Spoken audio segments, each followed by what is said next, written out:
السلام عليكم. أهلا بيكم في محاضرة جديدة، محاضرة الرسم البياني من كورس التأسيسي الفيزياء ثانوية عامة. قول له اعمل لايك واشتراك. من لايك واشتراك. وده السؤال الاساسي في امتحان ثانويه عامه، الرسم البياني. انا جمعت لك كل الرسومات البيانيه اللي ممكن تقابلك في ثانويه عامه لو انت عايز تاسيس صحيح للرسم البياني.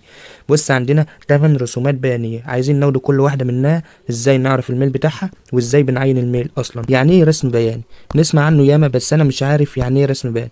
كل الفكره الرسم البياني اللي هو بيجيب لك رسمه وعليها ارقام، يبقى رسمه فيها رقم وبيطلب منك تعيين حاجة من القانون. تمام. طب ايه فكرة الحل؟ فكرة الحل بكل بساطة ان انت هتجيب الميل وتساويه ما يتبقى من القانون الباقي من القانون. يعني فكرة الحل ان انا نجيب الميل بتاع الرسم البياني ونساويه من المتبقي من القانون. طب والميل ده هتجيبه ازاي؟ الميل ده هنقول على طول فرق الصادات على فرق السينات اللي هو اكس. يبقى انت عرفت تجيب الميل. فرق الصادات ازاي؟ يعني الرسمه دي مثلا فرق الصادات اللي هو الفرق اللي هنا على فرق السينات اللي هو الفرق اللي هنا، خد اي نقطتين اطرحهم من بعض يقابلهم نقطتين زيهم. تمام، يبقى انت كده جبت الميل. طب المتبقي من القانون احذف حذف اللي على المنحنيات. يبقى تحذف اللي على المنحنيات. يبقى نحذف اللي على المنحنيات يديني المتبقي من القانون.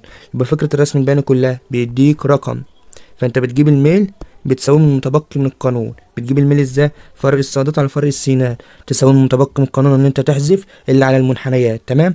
يلا بينا نبدا باول رسمه بيانيه عندنا اللي هي الرسمه الثابته. الرسمه الثابته بقول لك الرسمه ديت ميلها بيساوي صفر، يعني الاسلوب بتاعها بيساوي زيرو. يبقى الرسمه دي ملهاش ميل وثابته، يعني مهما واي او مهما اكس تتغير. بص، اكس بتزيد زياده، مهما اكس تتغير واي ثابته عند نقطه واحده. دي بالنسبه للرسمه الثابته. تعالى بقى حاجه تانية، في حاجه اسمها علاقه طرديه. بص العلاقه الطرديه علاقه طرديه والمنحنى طالع من الصفر. بيقول لك الرسمه ديت اللي تعرف العلاقه دي امتى؟ لما يكون عندك قانون على الشكل ده، الواي بتساوي اكس اي. يعني ايه الكلام ده يا مستر؟ الكلام ده يا مستر، الواي اللي هو على محور الصادات، طب الاكس اللي على محور السينات، والميل الاي. يعني الفكره ان انا نجيب فرق الصادات على فرق السينات ونساوي المتبقي من القانون اللي هو الايه، مسحت الاكس ومسحت الواي، انت كده جبت الميل. تمام. ده شكل الرسمه الطرديه وازاي تجيب الميل منها.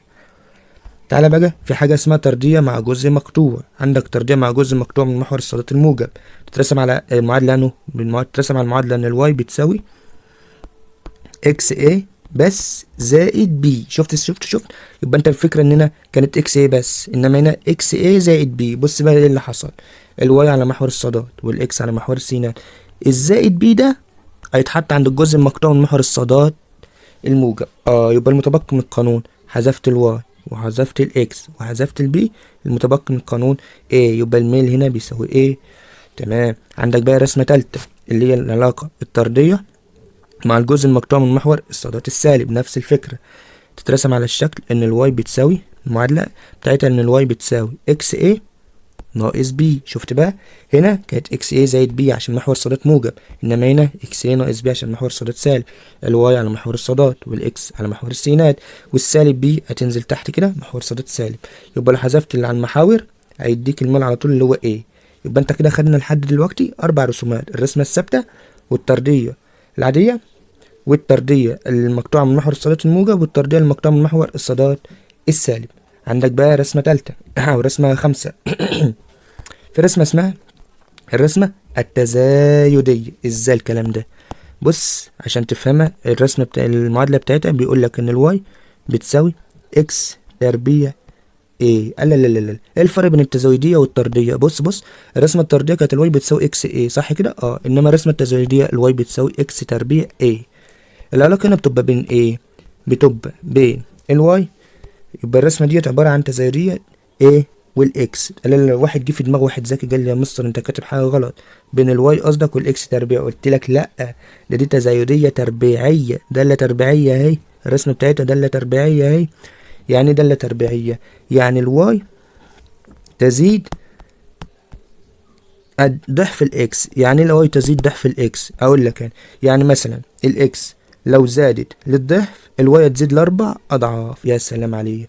طب ما انت المفروض يا مستر تعمل علاقه بين الواي والاكس تربيع. ما انا لو عملت علاقه بين الواي والاكس تربيع هتطلع علاقه كأنها بين الواي والاكس اكنها برضو واي والاكس تربيع تطلع علاقه طرديه عاديه خالص، والميل هيطلع ايه. طب هنا يا مستر انت عملت علاقه بين الواي والاكس، ايه اللي هيحصل؟ مش المفروض دي اكس تربيع؟ لو انا عملتها اكس يبقى نعمل على طول داله تربيعيه عشان حطيت اكس مكان اكس تربيع، والمتبقي من القانون الميل اللي هو الايه. تمام. تعالى بقى ندخل على الرسمه اللي بعد كده اللي هي الرسمه العكسيه ونسميها التناقصيه. ليه؟ يبقى دي تزايديه شكل منحنى تزايدي، ودي تناقصيه شكل منحنى تناقصي، بس خد بالك دي تربيعيه انما دي عكسيه عادي خالص. دي بتترسم لما المعادله بتاعتنا اللي هي العكسيه، المعادله بتاعتنا الواي بتساوي a على اكس. فلما نيجي نرسم الواي فوق ونرسم الاكس تحت يبقى العلاقة بين الواي وبين الاكس ده علاقة عكسية، علشان كده رسمت منحنى عكسي. كل ما الاكس بتزيد الواي بتقل، والعكس صحيح، كل ما الواي بتزيد الاكس بتقل، والميل هنا هيطلع الاي. تمام. في علاقة بقى برضو عكسية، بس عكسية لما يكون في جزء مقطوع من محور الصادات والميل هنا بيطلع سالب. ازاي؟ ايه الكلام ده يا مستر؟ ايه رأيك لو قلت لك ان الواي بتساوي لو قلت لك ان الواي بتساوي لو قلت لك a ناقص x b. شفت بقى الفكرة هنا اللي حصل؟ ده علاقة عكسية برضو، بس في جزء مقطوع من محور الصادات الموجب اللي هو ال A. طب ما تحط ال A هنا اهو. تمام. العلاقة بين الواي زي ما احنا عارفين والاكس، وهنسأل واحد قلت له العلاقة بين الواي والاكس، قلت له علاقة ايه؟ قال لي علاقة طردية. حمار. ليه؟ عشان في سالب، فالعلاقة بين الواي والاكس علاقة عكسية. ايه رأيك بقى لو قلت لك انا عايز نجيب الميل؟ هتقول لي هنحذف المحاور الواي والاكس والاي، الواي والاكس والاي، فالميل هيطلع سالب بي. شفت بقى الفكرة؟ شفت الفكرة يا حبيب قلبي؟ الميل هنا طلع سالب بي. يبقى انا كده لخصت لك كل الرسومات اللي ممكن تقابلك في ثانويه عامه، بالاضافه لذلك في رسمه اللي هي بتاعه التيار المتردد اللي هي المنحنيه. يعني ايه الرسمه ديت؟ بص الرسمه ديت التيار المتردد بيزيد لاقصى قيمه وبعدين بيقل تاني، بعدين بيزيد في الاتجاه المعاكس لاقصى قيمه وبعدين بيقل تاني. يعني الكلام دي بص الربع دورة الاول زاد لاقصى قيمه، الربع التاني هيقل لاقل قيمه، الربع التالت هيزيد هيقل. فبص بيزيد ويقل يعني الشده بتاعته بتتغير، وفي نص فوق نص دورة فوق ونص دورة تحت يبقى اتجاهه بيتغير. تمام. دي بالنسبة لتلخيص كل الرسومات البيانية. ما تنساش تتابعنا لو عجبك المحتوى وتحط لايك للفيديو، والسلام عليكم ورحمة الله وبركاته.